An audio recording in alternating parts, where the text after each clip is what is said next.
Say hi, Nick! Hi! In the widely known words of Nietzsche, that which does not kill us makes us stronger. Though this is a sentiment almost everyone can relate to, siblings of people with autism have a deeper and more unique perspective into what that means. My older brother Nick has moderate to severe autism. When he was diagnosed, my parents were thrust into a world of complications that no one prepared them for. Nick was diagnosed with autism when he was 2.5 years old. This was something I was born into as the younger sister, but my mom still recalls me saying things as young as 2, like, "I wish Nick could talk." Although I didn't grasp the full scope of what Nick's autism meant at that time, I did recognize that he was different than other kids. Nick didn't communicate with words until about 5 years old. Up until then, most of his communication was through things like body language and physical cues. Nick had extreme sensory integration dysfunction to mechanical noises.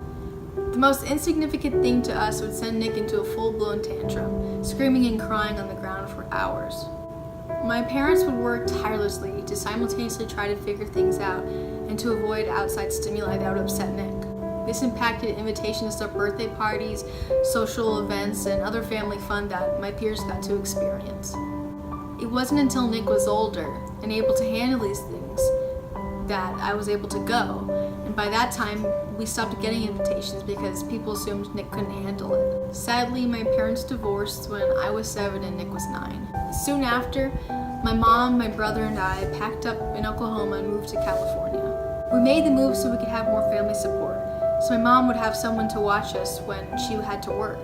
As I grew older, Nick's autism began to impact me more and more. I began watching him after school and on the weekends when my mom worked.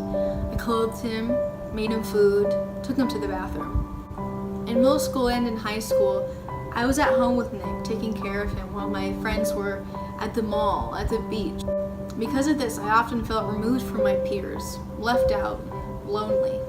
Every so often over the years, I felt myself resenting Nick. I never let that resentment last long though, because I recognized that it was unfair. Over the years when I've watched him, we've made videos and games and joked around, and we've made a lot of valuable memories that I'll always hold dear to my heart. I've watched him grow, seeing him learn how to make longer sentences or restrain himself when he gets upset. I learned that my brother has a fantastic sense of humor and is a lot of fun. When he calls me his best friend, I know he means it. Occasionally, upsets still happen. My memories of holidays and award nights are a largely mixed bag. When I was in middle school especially, if there was a major award show or holiday, Nick becoming agitated was almost a guarantee. For instance, one 4th of July, we decided to go to a park nearby for some fireworks. All was going well until it was time to leave. Nick began screaming at the top of his lungs, crying hysterically, and laid down on the ground, which then later turned into trying to run away. As we tried to keep him calm, crowds of people snickered, stared, or walked in the opposite direction. I felt ashamed and stressed.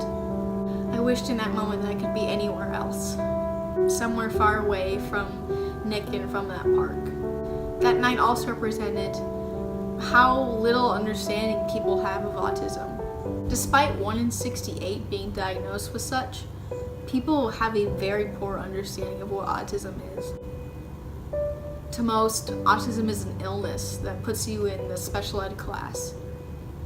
This lack of understanding has bred people using autism as a negative term and media only ever depicting very high-functioning autism in TV shows and movies. I've heard Sheldon Cooper referred to as the poster child of autism. Severe autism is rarely addressed and non-exploitatively written about in popular media. Popular media usually only addresses very high-functioning autism. But there are others, like my brother, that the media doesn't acknowledge. The result is people like my brother being written off or underestimated or judged by the stares of uneducated people. What those stares do not know is that Nick has formed me into the person I am today. He has taught me compassion, acceptance, and perseverance in the face of difficulty. Throughout the years, I've seen him overcome so many obstacles. When I look at my brother progressing, and continually being a source of positivity, I'm left with no excuse to not be the best person I can be.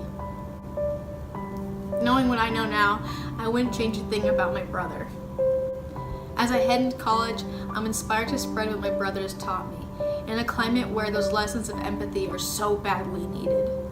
If everyone had the forgiveness, purity, light, honesty that my brother had, I truly think the world would be a better place. I love you, Nick. I love it too. Give me a kiss. Mwah.